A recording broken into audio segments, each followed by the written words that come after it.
আল্লাহ নবী বললেন, সাহাবীরা রে, আমর কিন্তু রওনা দিয়েছে, প্রতি ধাপে ধাপে আমি নবীর দিকে আগে আসতেছে। তোমাদের মধ্যে এমন কি কেউ আসো ওই মহাবীর আলীর সামনে, মহাবীর আমরের সামনে দাঁড়াবার পারবা? সঙ্গে সঙ্গে হত আলী দাঁড়িয়ে বলতেছেন, ইয়া রাসূলুল্লাহ, আমি আলী দাঁড়াবার চাই। একবার নবী বসে দিয়েছে, এবার যখন বলতেছে আমি দাঁড়াবার চাই, রাসূল বলে আয় আয় আমার কাছে আয়। 13 বৎসরে আলী যখন নবীর কাছে জানাইছে, আল্লাহ রাসূল বলে, আলী তুই আমার আপন চাচাতো ভাই। নবীকে যিনি লালন পালন করেছে তার নাম হলো আবু তালেব, ওই আবু তালেবের ছেলের নাম হলো হযরত আলী। আল্লাহ রাসূল বলেছেন, মায়ের পেটে থাকতে আমি এতিম হয়ে গেছি, কিন্তু দুনিয়াতে আসার পরে আমি এতিম ছিলাম না। সাহাবারা বলে, হুজুর মায়ের পেটে আপনি এতিম হলেন আর দুনিয়াতে আসার পরে এতিম ছিলেন, এটা কেমন কথা?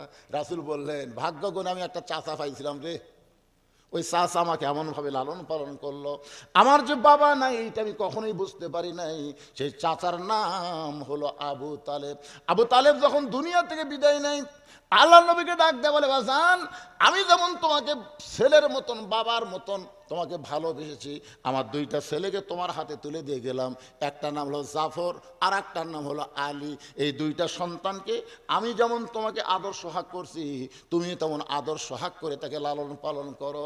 রাসূল বলে, আলী রে, তোমার বাবা আমার চাচা তোমাকে আমার হাতে তুলে দিয়ে গেছে, এত বড় বীরের সামনে আমি তোমাকে পাঠাবার চাই না, কারণ মক্কা মদিনার লোকজন বলবে যে মোহাম্মদ বাঁচার জন্য ছোট্ট একটা বাচ্চাকে এত বড় বীরের সামনে পাঠায় দিছে। আলী রে, আমি তোরে পাঠাবার দিবার চাই না বাজান। সঙ্গে সঙ্গে আলী নবীর কাছ থেকে সরে গেল, ইয়া রাসূলুল্লাহ, দুনিয়ার কোন কাফের আপনাকে হত্যা করবে আর এইটা আমি চাইয়া চাইয়া দেখবো, এমন মুসলমান আমি না। দরকার হলে জীবন দিব, কিন্তু নবীর পশমের কোনো ক্ষতি হতে দেওয়া যাবে না। রাসূল বলে, আলী রে, এত বড় বীরের সামনে দাঁড়ানোর তোর কি আছে? আলী বলতেছে, আল্লাহর ঈমান আমার ভিতরে, নবীর মহব্বত আমার কলিজায়, এই 2টা পাওয়ার নিয়ে শুধু আমর নয়, পৃথিবীর তামাম বাতিলের সামনে আমি দাঁড়াবার চাই। লিল্লাহে তাকবীর। আল্লাহর ঈমান আমার ভিতরে, নবীর মহব্বত আমার কলিজায়। আপনারা বলেন তো, ঈমান আর মহব্বতের পাওয়ার আছে না নাই? জোরে করে আছে না নাই? 33, 66 কিন্তু আমরা পাচ্ছি, আর মাত্র 33 পাইলেই আমরা গোল্ডেন A+ পাবো। জোরে কোন কথা ঠিক কিনা? এখন আপনারা বলেন, আমাদের ভিতরে আল্লাহর ঈমান আছে না নাই? পাওয়ার হাসিনা যতদিন ছিল আমারই ছিল না। আমার বউ আমার আগে কানে কানে মন্ত্র দিয়ে বলতো, কোথায় যাচ্ছেন? আমি বলতাম আজকে যাচ্ছি মনে করেন পাবনা। দেখে শোনা ওয়াজ করবেন, দেখে শোনা, কানা হয়ে যান করেন না, দেখে শোনা করবেন। আমি বললাম কি দেখবো রে? আপনি ওয়াজ করে যান, বাড়িতে আসেন, সে ওয়াজ করবেন। আঘাতে বাতাস করে, আঘাত দিয়ে কপাল টিপে। স্বামীকে, আল্লাহ রে কি বউ রে, আল্লাহ, এগুলো বউ পাওয়া হলো ভাগ্যের ব্যাপার। কিছুক্ষণ পরে স্বামীর বাঙের বুড়া আঙ্গুল টানতেছে, কপাল টিপে দেয়, হাত টিপে দেয়। স্বামী বলে, ও গো বিবি, এত খেদমত করতেছো, বলে আপনাকে নিয়ে আমি একটু জান্নাতে থাকবার চাই। সুবহানাল্লাহ, দোয়া করেন আমি আপনাকে জান্নাত থাকবার চাই। স্বামীকে, আল্লাহ আল্লাহ আল্লাহ। ইতিমধ্যে দেখে বউ কান্দিছে। স্বামীকে, কি ব্যাপার, কান্দো কেন? এমনি বাতাস করে আর কান্দে। কি জন্য কান্দো গো? এমনি এমনি কান্দি। স্বামী কয়, কি হয়েছে লক্ষ্মীটি? কি আর হবে, আপনি যখন ব্যবসা করবার যান, চাকরির যান, তখন আপনার বুড়া বাপ আর বুড়ি মা আর কলজা জেলে খাচ্ছে, এই কলজাত আগুন ধরে দিছে, এই কয়ার বাতাস করে। আপনি জানেন আপনার বাপ কি কাজী, সবসময় ফ্যাস করে, আপনার বুড়ি মা এতই কুটনি, এই বুড়া বুড়ির যদি সাথে থাকবার চান তাহলে হামাক বাপের বাড়িতে পেটে দেন, আর হামাকলে যদি জান্নাতে সংসার করবার চান তাহলে ওই বুড়া বুড়ি বাদ দেওয়া লাগবে। অমা আলাইনা ইল্লাল বালাক। আমার ওয়া শেষ, এখন আপনি কি করবেন? এই আবার বাতাস করে। স্বামী লাভ দিয়ে উঠেছে, দাঁড়াছে, বাতাস বন্ধ কর। বই কি হয়েছে? কি হয়েছে মানে তুই কি কইলি? আমার আল্লাহ কি কইলো আর তুই কি কইলি? আল্লাহ কোরআনে বলেছেন অকাদা রব্বুকা আল্লাহ তা'বুদু ইল্লা ইয়াহু ওয়া বিল ওয়ালিদাইনি ইহসানা।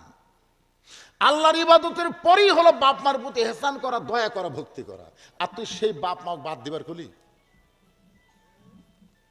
বাপ মা যদি মারা যায়, সন্তান কিয়ামত পর্যন্ত কাঁদলে বাপ মা পাবে না।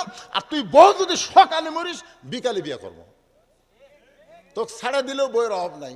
ওঠ, ব্যাগ কি আমি গুছা দেবো না তুই আগে থেকে গুছা রাখছিস? বউকা কি জন্যে? তুই বাপের বাড়ি যাবি না? আমি 3 তালাকের গাড়ি ডাকতেছি। 3 চাকার গাড়ি না, 3 তালাকের গাড়ি চড়ে বাপের বাড়ি যা। বউ দৌড়ে এসে স্বামীর পা ধরে বলতেছে, আপনার পরীক্ষা করলাম গো, আপনি আসলেই পরীক্ষা করলে। আমার ভাইদেরকে বলতেছি, এইরকম কতগুলা বউ আছে আপনার বাপ মার বিরুদ্ধে অতি ভক্তি অতি সুরের কারণে করতে পারে। জোরে কোন কথা ঠিক কিনা? 4 নম্বর হলো পর্দা করা। মায়েরা জহুরা ফাতেমা ডিগ্রি কেন পাইলেন? একটাই মাত্র কারণ হলো পর্দা করা। মা আয়েশা হলো 6 লক্ষ হাদিসের হাফেজা। সর্বপ্রথম ঈমান গ্রহণ করেছেন নবীর বিবি খাদিজা। সর্বপ্রথম ঈমান গ্রহণ করেছেন খাদিজা। আর মহিলাদের মধ্যে সবচেয়ে শিক্ষিত হলো মা আয়েশা। আল্লাহ নবী বললেন, আমার খাদিজা 1 নম্বর জান্নাতি, আমার আয়েশা জান্নাতি, কিন্তু আমার ফাতেমা হলো জান্নাতি, নারীদের নেত্রী। আমার খাদিজা কয় নম্বর জান্নাতি? 1 নম্বর জান্নাতি। আমার আয়েশা বিবিও জান্নাতি, কিন্তু আমার কলিজার টুকরা ফাতেমা হলো জান্নাতি, নারীদের নেত্রী। কোন আমলের কারণে? বলে পর্দার কারণে। আমার মায়েদের জন্য বলবো, মা 3টা আমল যদি কমও হয়, আপনি কি আল্লাহ ছাড় দিবার পরে কিন্তু পর্দা যদি আপনার না থাকে, একটা আমলও আল্লাহর দরবারে কবুল হবে না। আলী বললেন, ইয়া রাসূলুল্লাহ, ইয়া রাসূলুল্লাহ, আল্লাহর ঈমান আমার কলিজায়, আল্লাহর ঈমান আমার কলিজা, আল্লাহর ঈমান আমার ঈমানের, আল্লাহর ঈমান আমার কলিজায়। আপনার মহব্বত নিয়ে পৃথিবীর তামাম বাতিলের সামনে আমি আলী একাই দাঁড়াবার চাই। ধরে কারণ সুবহানাল্লাহ। সঙ্গে সঙ্গে নবী বলেন, ওসমান, ওসমান, লব্বাইক ইয়া রাসূলুল্লাহ, তোমার বাড়িতে কোনো ছুরি আছে? ওসমান করে বলে, ইয়া রাসূলুল্লাহ, একটা ছুরি আছে। কুরবানির সময় আমি উট কুরবানি করি, দুম্বা কুরবানি করি। রাসূল বলে, নিয়ে আসো। এক দৌড়ে গিয়ে ওসমান রাদিয়াল্লাহু কুরবানি দেওয়ার ছুরিটা নিয়ে নবীর হাতে দিলেন। নবী তাকায় দেখে ওজন হলো 1 কেজি, লম্বা হলো 27 ইঞ্চি। তরবারির ওজন কত? 1 কেজি। ধরে কোন ওজন কত? আর লম্বা হলো 27 ইঞ্চি। আর আমর যেই তরবারি নিয়ে আসতেছে, সেই তরবারি হলো 3.5 মণ। 3.5 মণের সামনে 1 কেজি। আল্লাহ রাসূল বলেন, আলী, তোমার হাত আমার দিকে বাড়ায় দাও। হযরত আলী যখন হাতটা বাড়ায় দেয়, নবী বিসমিল্লাহ বলে তরবারি আলীর হাতে দিয়ে বলে, এই তরবারি নিয়ে আমরের বিরুদ্ধে তোমাকে দাঁড়াতে হবে। সাল্লাল্লাহু। ওদের অ্যাটম বোমা থাকতে পারে, কিন্তু আমাদের বাংলার মুসলমানের অ্যাটম বোমা নাই। তকবীরের সাথে একটা পাথর নিয়ে যদি মালওয়ানের বাচ্চাদের দিকে মারা যায়, ওদের অ্যাটম হয়তো আমাদের ইমানের কারণে মিষ্টি বাঙ্গি তরমুজ হবে, আর আমাদের পাথর হয়তো অ্যাটম হয়ে ওদের মাঝে ফুটবে। ধরে কোন ঠিক কিনা? সব কিছুর ক্ষমতার মালিককে। তাবারাকাল্লাযী বিয়াদিহিল মুলকু ওয়া হুয়া আলা কুল্লি শাইইন কাদির। 27 ইঞ্চি তরবারি নিয়ে হযরত আলী মারছে দৌড়। রাসূল ডাকতে বলে, আলী, আমরের কাছে তোমাকে যাবার বলতেছি, দৌড়াও কেন? আলী বলতেছে, হুজুর, অনেক আগে আমর আপনাকে হত্যা করার জন্য রওনা দিয়েছে। আমি যদি এখন হেঁটে হেঁটে যাই, আমর আরো আগে চলে আসবে। এই জন্য আমি দৌড় দিয়া আপনার পবিত্র চেহারা দেখার আগে আমি আমরকে জাহান্নামে পাঠাবার চাই। আপনার পবিত্র চেহারা দেখার আগে আমি আমরকে জাহান্নামের আগুনে পুড়াতে চাই, জাহান্নামে পাঠাবার চাই। তরবারি কয় ইঞ্চি? এ জোরে কোন কয় ইঞ্চি? মাত্র 1 কেজি। কি ইমান মারছে দৌড়! হাজার হাজার কাফেররা আমরের পিছনে মিছিল করতেছে। মুসলমানের নবীকে কেউ বাঁচাবার পারবে না, মুসলমানের নবীকে কেউ বাঁচাবার পারবে না। আমর খালি হাতির মতন হাঁটতেছে। এমন সময় হযরত দৌড়ে গিয়ে আমরের সামনে দাঁড়াইছে। আমর কয়, কেরে পুচকা, চাকু লিয়া তুই আমার সামনে? চাকু বোঝেন না? যেটাতে গরু জব করে এটা হলো ছুরি, আর যেটাতে চামড়া ছেলের নাম কি? আমর কয়, কেরে পুচকা, তুই চাকু নিয়ে আমার সামনে দাঁড়ালি, তোর কি বাপ মা নাই? এত বড় বীরের সামনে তোর কে পাঠাই দিল রে, তুই কে রে? হয়তো আলী মুসকি মুসকি হাসে।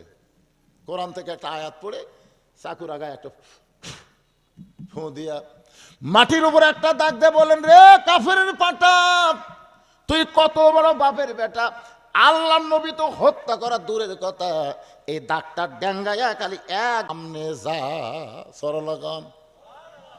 এর নাম হলো হায়দারি হাঁক। জোরে কন, কি হাঁক? কাফেরের পাটা, তুই কত বড় বাপের বেটা, আল্লাহর নবী তো হত্যা করা দূরের কথা, এই দাগটা ডেঙ্গায় তুই এক ধাপ সামনে যা। এমন একটা কথা বলেছে, যেই কথা শোনার পরে আমরের ভিতরে কলিজা খালি, প্রেশার বেড়ে গেছে, হার্টবিট বেড়ে গেছে। এমন একটা কথা কানের মধ্যে ঢুকছে, কারণ আলী হচ্ছে আল্লাহর আর আমর হলো শয়তানের। আপনার বলেন তো, আল্লাহর কাছে শয়তানের খাওয়া আছে? কথা কন না কেন? আলী কার পক্ষে আর আমর? এমন এক হাঁক মারছে, হাঁক শুনেই থরথর করে কাঁপতেছে। পিছনে কাফেরা কয়, মারেন, ছোট্ট একটা বাচ্চা আপনার রাস্তা আটকে দিল, মারেন। যেই বলো মারেন মারেন, সঙ্গে সঙ্গে আমর ঘাড়ের উপর থেকে 3.5 তরবারি আলীকে লক্ষ্য করে যখন মারতে চায়, ইয়ানজুরু বিনুরিল্লাহ, হযরত আলী নূরের দৃষ্টিতে দেখে ওইটা তরবারি নয়, আল্লাহ বানাইছে কাঠের তক্তা। নমরুদ বারবার বলে, ইব্রাহিম তোর বাবা রশি ধরে টানতেছে, নিচে দাও দাও করে আগুন জ্বলতেছে, এই আগুনে তুই পুড়ে মরবি, তুই সরকার হয়ে যাবে। আল্লাহ বলে, ইব্রাহিম এতবার নমরুদ আগুন দেখতে বলে, একটা বার তাকায় দেখো। ইব্রাহিম কান্দার বলে, আল্লাহ আমি আপনার দিকে তাকায় আছি, আপনার দিকে আমি তাকায় আছি, নিচের দিকে আমি তাকাবো না। আমি উপরওয়ালা আল্লাহর, নিচের দিকে আমি একটা বারও তাকাবো না। আল্লাহ বলে, ইব্রাহিম একটা বার তাকায় দেখো। আল্লাহর কথা মতো আমাদের জাতির পিতা তাকায় দেখ, আগুনের চুলাকে আল্লাহ তাআলা শান্তির বাগান বানায়া দিছে। ফেরাউন বারবার বলে, তিন দিকে আমরা সৈন্য সামন্ত নিয়ে দাঁড়ায় গেছি, সামনে তোর সাগর, তোর পলানোর কোনো রাস্তা নাই। আল্লাহ বলে, মুসা রে, বারবার তোমাকে সাগর দেখায়, একটা বার লাঠির আঘাত করো, 12 লাইন রাস্তা আল্লাহ সাগরে বানায় দিয়েছে। জোরে কোন সুবহানাল্লাহ। আল্লাহ পারে কি পারে না? এ জোরে কোন, পারে কি পারে না? তরবারিকে আল্লাহ তক্তা বানায় দিয়েছে। এখন আপনারা বলেন, 3.5 তরবারি যদি তক্তা হয়ে যায়, আলীর হাতে যেটা কি সেটা কি? তরবারি। জোরে কোন, সেটা কি? আর 3.5 কি? তক্তা। এখন তক্তা দেখে ইমান বাড়বি না কমবি? কে রে তক্তা লিয়াচ্ছে আমার কাছে? বানিয়ে দিছে কে? শান্তির বাগান কে বানিয়ে দিছে? সাগরকে রাস্তা কে বানাই দিছে? আপনারা বলেন, সে আল্লাহ এখন নাই? তো ওরা যে ভারত যে এত হুমকি ধুমকি বাড়তেছে, ওরা খালি একটা আর দেখবে আসতেছে, বুঝছেন? আমাদের হাতে 3.5 হাত একটা লাঠি থাকবে, বুঝছেন? প্রত্যেকটা যুবককে বলতেছি, 3.5 হাত একটা করে লাঠি রাখো, লাঠি রাখা সুন্নত। আমার ড্রাইভার খালি আমাকে নামে দেখে, হুজুর গাড়ি ফিলেস করতেছি, আপনি বাসার যান। গেট খুলে কেবল বাসার ঢুকতেছি, ভাই 4টা কুত্তে গাছের আমার কাছে নিচে শুতে আসছিল, আমার কালো জুব্বা ছিল সেদিন কাউ, 4 কুত্তা আমার খাম খাম করে ধরলো। বারা হায়াতুল কুরসি পড়ি কুত্তা সরে না, দোয়াইনুস পড়ি কুত্তা লড়ে না। যখন পড়তেছি ইন্নাহুম ইয়াকিদুনা কায়দা ওয়া আকিদু কায়দা, এই আয়াত যখন পড়তেছি, এক কুত্তা আমার জুব্বা কামড়ি মারলো। আমি কইলাম, কে রে? দোয়া দরুদ দিয়ে কুত্তে থামতেছে না। তখন আমার ইমাম বলতেছে, হুজুর আপনার হাতে খালি একটা লাঠি থাকলে এলা দোয়া লাগে, এক কুত্তার পাশাত বাড়ি মারলে বাকি 3টাই এমনি দৌড় মারবি। তোর এখন কথা ঠিক কিনা? বাংলার যুবকদের বলতেছি, বাবা এখন একটা লাঠি পাওয়া যায়, তোমরা দেখছো ফেসবুকে, দেখছে ছোট, এটি চট করে বড় হয়ে যায়। ট্রাকের চাকার তলে দিছে, লাঠি ভাসে না পারে, মাত্র 1 হাতে একটা করে লাঠি চুট করে মারলে ছাপ করে বড় হয়ে যায়। এই লাঠি হাতত থোয়া লাগবি, আর একটা খুর পকেটত থাকবি।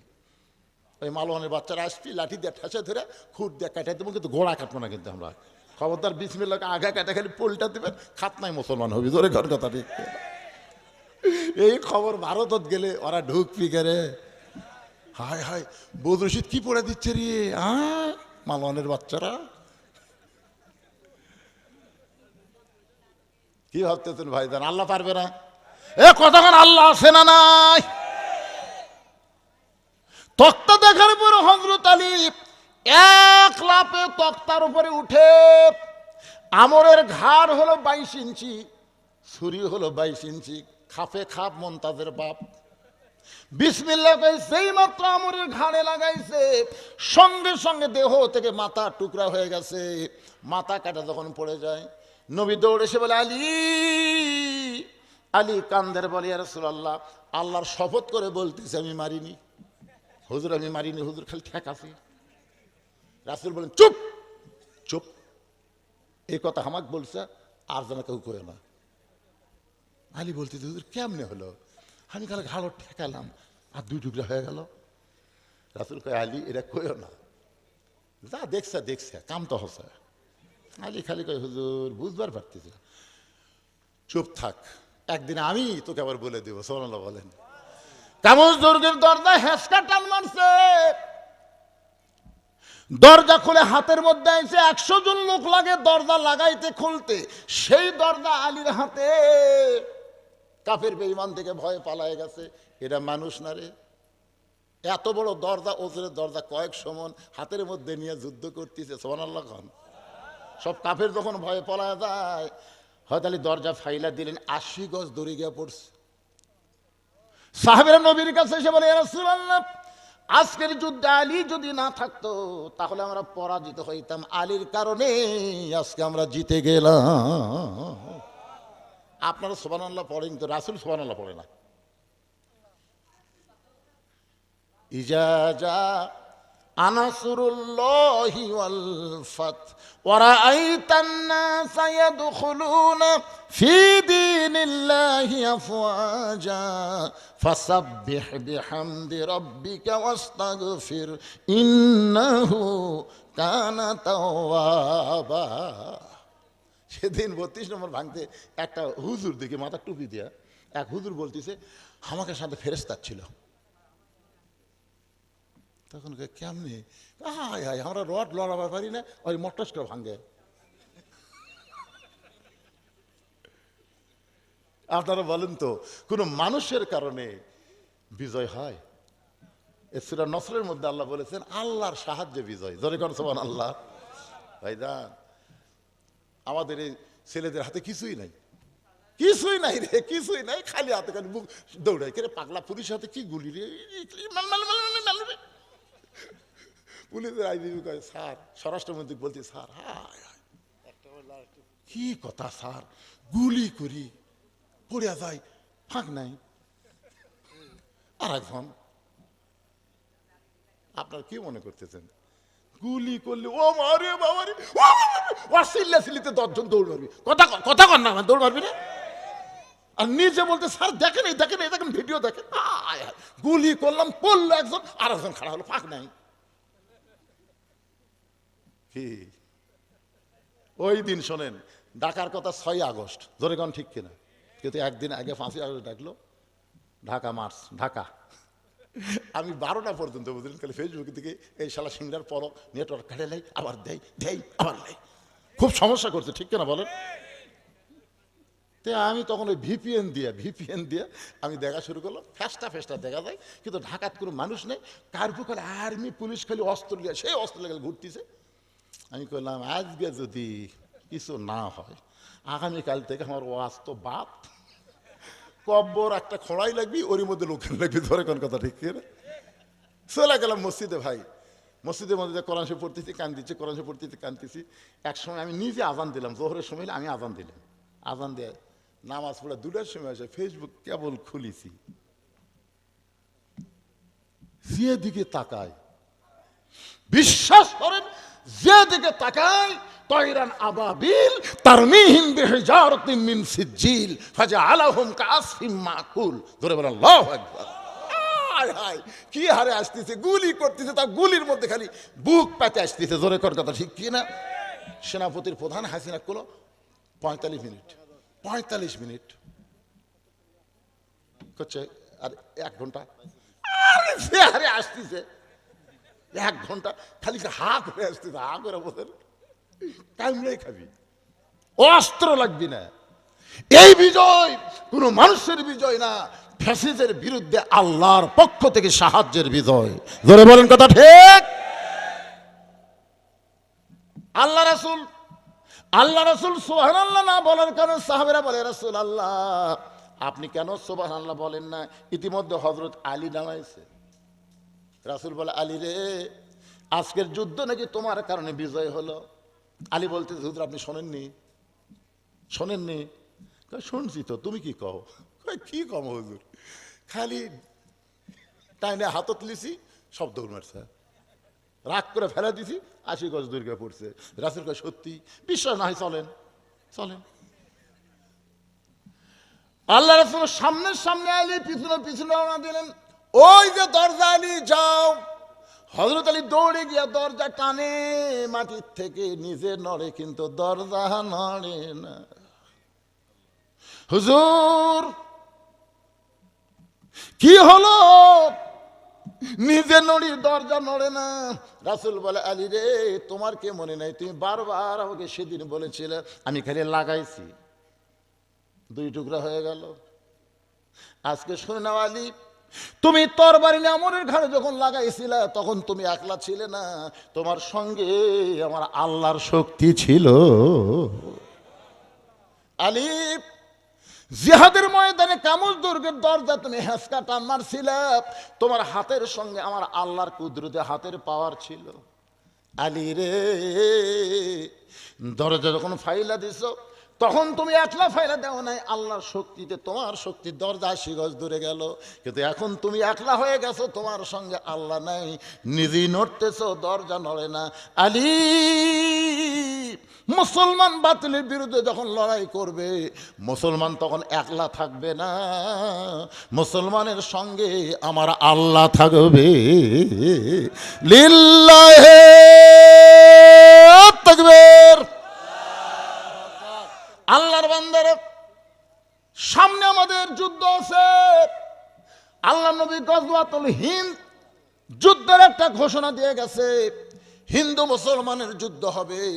এই যুদ্ধে মুসলমান অংশগ্রহণ করবে, বদরের যুদ্ধে অংশগ্রহণ করার সওয়াব আল্লাহ দিয়া দিবে। আমাদের হায়াতে যদি সেই যুদ্ধ না পাই, আল্লাহ রাসূল বলেছেন, মা আহাদান ইয়াদখুলুল জান্নাতা ইহুব্বা ইয়ারজি ইলাদ দুনিয়া ফায়াক্তালা শারা মাররাতান লিমা ইয়ারা মিনাল কারামাতি। রাওয়াহুল বুখারী কিতাবুল মাগাজি। মান সাল্লাল্লাহু তাআলা শাহাদাতা বিসিদিকিন বাল্লাগাহুল্লাহু মানাজিলাশ শুহাদা ওয়া ইম্মা তাআলা ফিরাশিহি। রাওয়াহুল বুখারী কিতাবুল মাগাজি। সুবহানাল্লাহ বলেন, চেষ্টা করেন। রাসূল বলছেন, মান সাল্লাল্লাহু তাআলা আশ-শাহাদাতা বিসিদিকিন, কেউ যদি নিয়ত করে বাতিলের বিরুদ্ধে যুদ্ধ করে আমি শহীদ হব, এই নিয়তে যদি আল্লাহর দল করে, কার দল? ওই মাতা আলা ফিরাশিহি, সে যদি নিজে বিছনায় মৃত্যুবরণ করে, বাল্লাগাহুল্লাহু মানাজিলাশ শুহাদা, হাসরের ময়দানে আল্লাহ তাআলা তাকে শহীদদের কাতারে দাঁড় করায়া দিবে।